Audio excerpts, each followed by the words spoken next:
அடுத்து இந்த meet consumption, மாமிசம். நல்லா புரிஞ்சுக்கோங்க, இந்தியால மீட் கன்சம்ஷன் நார்மலைஸ் பண்ணிட்டே போறீங்க, அதுவே தப்பு. ஆனா இப்ப இருக்கிற ஸ்டாட்டிஸ்டிக்ஸ் சொல்றேன், இவ்வளோ அழிச்சும் மிச்சம் இருக்கிறது. இந்தியால meet consumption 3.1 kg per person per year. யூஎஸ்ல 109 kg. It saves 2 to 3 lakh crore by preventing 6 times land demand and 3 to 4 trillion import costs. நான் சொல்றதெல்லாம் ஸ்டாட்டிஸ்டிக்ஸ். பர் கேபிட்டா இந்தியாவோட அக்ரிகல்ச்சர் லேண்ட் 0.13 ஹெக்டேர், யூஎஸ்ல 1.27 ஹெக்டேர். இதுவே 2 lakh crore சப்சிடிஸ்ல ஃபுட் செக்யூரிட்டி, இந்த serial dominant diets இது மூலமா save பண்ணுது.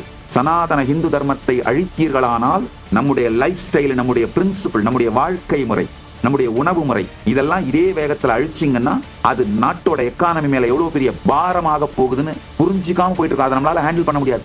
அடுத்த தலைமுறைக்கு மிகப்பெரிய பாரமான ஒரு நாட்டை, சமூகத்தை, பொருளாதார சூழ்நிலையை நாம் விட்டு செல்லுகிறோம் அப்படிங்கறத மட்டும் புரிஞ்சுக்கோங்க.